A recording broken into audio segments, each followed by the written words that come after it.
అందరికీ నమస్కారం. ఇప్పుడే రాష్ట్ర ప్రజలకు కాంగ్రెస్ ఎంత బాకీ పడ్డదో, ఆయా వర్గాలకు ఒక్కొక్క వర్గానికి ఎంత బాకీ పడ్డదో తెలియజేస్తూ బాకీ కార్డును విడుదల చేసుకోవడం జరిగింది. నాడు ఇది అభయహస్తమని బాండ్ పేపర్ల మీద సంతకాలు పెట్టి ఇంటింటికి పంచిన కాంగ్రెస్ పార్టీ ఈరోజు ముఖం చాటేసింది. రాష్ట్ర ప్రజలకు ఇది అభయహస్తం కాదు, అచేతన హస్తం అని తెలియడానికి ఎంతో కాలం పట్టలేదు. ఇది అభయహస్తం కాదు, ఇది అచేతన హస్తం అనే విషయం ప్రజలకు అర్థమైంది.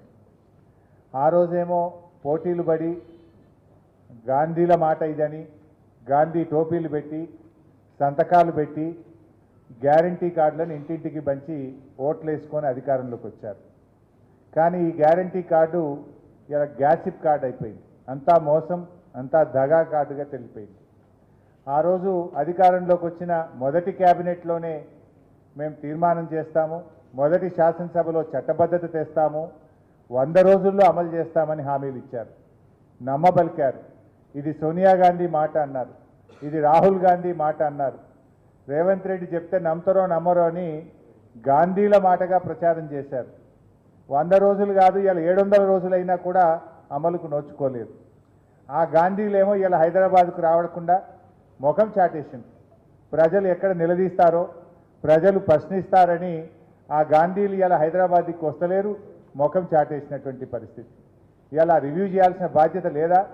మరి 6 గ్యారంటీలు అమలు చేస్తామని చెప్పాం, చట్టబద్ధత తెస్తామని చెప్పాం, ఇంకా ఎందుకు అమలు కాలేదని మరి ఆ రాహుల్ గాంధీ, ప్రియాంక గాంధీ రేవంత్ రెడ్డిని అడగాల్సిన బాధ్యత లేదా అని నేను అడుగుతా ఉన్నా. మరి ఆ రోజు ఎన్నికల ముందు గల్లీ గల్లీ తిరిగిన గాంధీలు ఇవాళ ఎందుకు ముఖం చాటేస్తున్నారో రాష్ట్ర ప్రజలకు సమాధానం చెప్పాలని చెప్పి నేను అడుగుతా ఉన్నాను. ఈ రేవంత్ రెడ్డి గారు కూడా ఆ రోజు గ్యారంటీ కార్డుల కంటే కూడా రెచ్చిపోయి చెప్పిండు.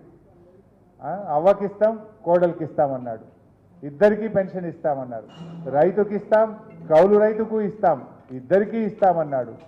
ఎన్నికల ముందేమో రజనీకాంత్ లెక్క మాట్లాడిండు, ఎన్నికలు అయినాక రేవంత్ రెడ్డి గజనీకాంత్ లాగా మారిపోయింది. ఈరోజు ఇవాళ ఇప్పుడు అన్ని కటింగ్లే, ఏది చూసినా కటింగ్లే పెట్టుండు. ఎట్లా ఉందంటే చీఫ్ మినిస్టర్ అంటే చీఫ్ మినిస్టర్ రేవంత్ రెడ్డి కాదిన cutting minister, cutting master Revanth Reddy అయిపోయింది. ఈయన చీఫ్ మినిస్టర్ రేవంత్ రెడ్డి కాదు, కటింగ్ మాస్టర్ రేవంత్ రెడ్డి. 2 రకాల కటింగ్లు. ఒకటేమో కేసీఆర్ గారు ప్రభుత్వం ప్రారంభించిన మంచి పనులు, బీఆర్ఎస్ ప్రభుత్వం చేపట్టినటువంటి కార్యక్రమాలకు, భవనాలకు కానీ, ఆసుపత్రులకు కానీ, స్కూళ్ళకు కానీ, కాలేజీలకు కానీ, ఫ్లైఓవర్లకు కానీ, బ్రిడ్జిలకు కానీ, ఎస్టీపీలకు కానీ రిబ్బన్ కటింగ్ చేస్తుండిపోయి. ఒకటేమో రిబ్బన్ కటింగ్, ఇంకోటేమో కేసీఆర్ గారు ప్రారంభించిన మంచి పథకాలు ఉంటే వాటిలో కటింగ్ పెట్టుడు. Like Kalyana Lakshmi cutting, KCR kit cutting, nutrition kit cutting, CM breakfast స్కీమ్కు కటింగు, ఫీజు రియంబర్స్మెంట్కు కటింగు, బతుకమ్మ చీరలకు కటింగు, దళిత బంధు కటింగు, అన్ని కటింగులు పెట్టుడు. అయితే రిబ్బన్ కటింగు లేకపోతే సంక్షేమ పథకాలకు కటింగు. ఇంతకు మించి రేవంత్ రెడ్డి చేసిన ఏముంది మంచి కార్యక్రమం? ఇవాళ ఎందుకు 6 గ్యారంటీల మీద అసెంబ్లీలో మాట్లాడతామంటే శాసనసభ పెట్టకుండా పారిపోతాడు? మొన్న అసెంబ్లీ జరిగేటప్పుడు మేము అడిగినాం, 10 రోజులు అసెంబ్లీ పెట్టండి అంటే ఒక్కటే రోజు కాళేశ్వరం మీద పెట్టి బురద జల్లి నెగటివ్గా మమ్మల్ని మాట్లాడనీయకుండా, మాకు మైక్ ఇవ్వకుండా బురద జల్లి పారిపోయింది. నిజంగా నువ్వు అంత మంచిగా చేసేది ఉంటే శాసనసభ పెట్టకుండా ఎందుకు పారిపోతా ఉన్నావు? మార్పు మార్పు అన్నారు, మీరు తెచ్చింది ఏముంది? ఏ మార్పు తప్ప మార్పు లేనే లేదు. ప్రజలను ఏమార్చడం తప్ప రేవంత్ రెడ్డి కాంగ్రెస్ ప్రభుత్వం తెచ్చిన మార్పే లేదు ఈ రాష్ట్రంలో. అంతా మోసం అనేటువంటి విషయం ప్రజలకు అర్థమైంది. అందుకే మేము ప్రజల్ని కూడా కోరుతా ఉన్నాం, ఈ గ్యారంటీ కార్డులు తెలంగాణలోని ప్రతి ఇంటింటికి ఈ ప్రభుత్వం ఆ రోజు గ్యారంటీ కార్డులు ప్రభుత్వం పంపింది. ఈరోజు ఈ బాకీ కార్డులను ప్రతి ఇంటికి బీఆర్ఎస్ పార్టీ పంపిస్తూ ఉంది. రేపు పంచాయతీరాజ్ ఎన్నికల్లో కానీ, జూబ్లీ హిల్స్ ఎన్నికల్లో కానీ ఎవడన్నా కాంగ్రెస్ పార్టీ నాయకుడు ఓటు వస్తే, ఈ ఓటు కోసం వస్తే ఈ బాకీ కార్డు చూపండి, గల్లా బట్టి నిలదీయండి అని చెప్పి నేను ప్రజలకు పిలుపునిస్తా ఉన్నాను. ఎందుకంటే ఆ రోజు 3 నెలలు భద్రంగా పెట్టుకోండి, ఈ కార్డు మీకు చట్టబద్ధత తెస్తాం, 100కి 100% అమలు చేస్తామన్నారు. ఆ రోజు సోనియా గాంధీ గారే రాష్ట్ర ప్రజలకు లేఖ రాశారు, సోనియా గాంధీగా నేను మాట ఇస్తున్నాను, ఇవన్నీ అమలు చేయించే బాధ్యత నాది అన్నారు. ఏమైంది? ఎక్కడ పోయింది ఆ బాధ్యత? ఇవాళ ఎవరెవరికి ఎంత బాకీ పడ్డారు?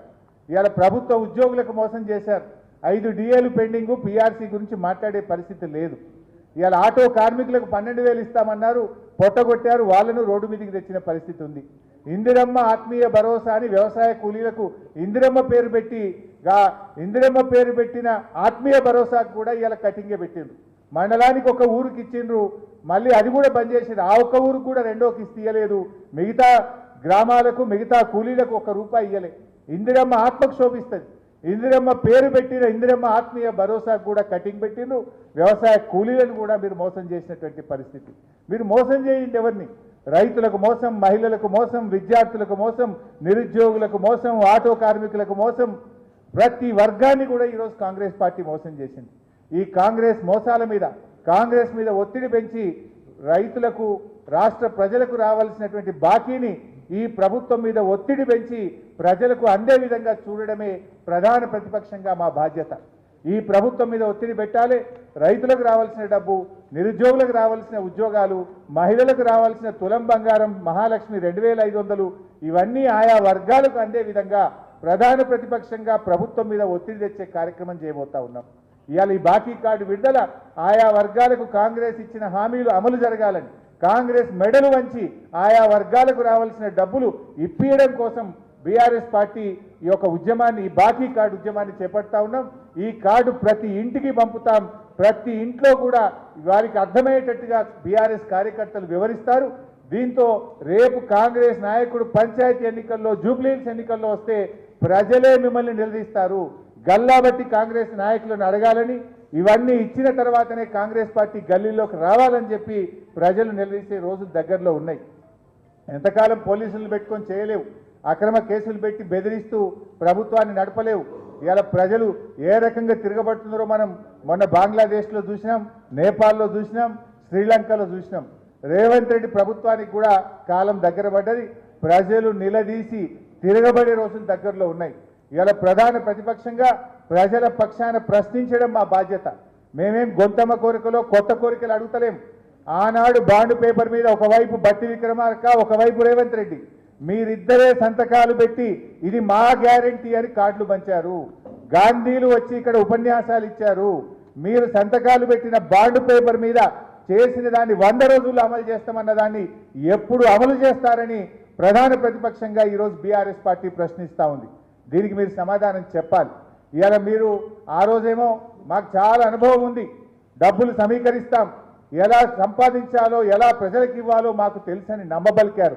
ఇవాళ ప్రతిపక్షం మీద బురద జల్లుతూ తప్పించుకోవాలని చూస్తూ ఉన్నారు. ప్రశ్నిస్తే కేసులు పెడతా ఉన్నారు. తప్పించుకోలేరు మీరు. మీరు ప్రజలకు ఇచ్చిన హామీలు అమలు చేయాల్సిందే. బాకీలతో సహా చెల్లించాలి. 100 రోజుల్లో అమలు చేస్తామన్నారు. ఇవాళ 700 రోజులైంది. మీరు మొత్తం బకాయితో సహా ఇలా బాకీలు చెల్లించాల్సిన బాధ్యత మీ మీద ఉంది అని వివరిస్తూ ఈరోజు ఇంత మంచి కార్యక్రమాన్ని వర్కింగ్ ప్రెసిడెంట్ కేటీఆర్ గారు ఈ బాకీ కార్డును విడుదల చేస్తూ తెలంగాణ ప్రజల్ని చైతన్యం చేసే ఇంత మంచి కార్యక్రమాన్ని వారు చేపట్టినందుకు వారిని అభినందిస్తూ వారిని మాట్లాడాల్సిందిగా కోరుతున్నాను.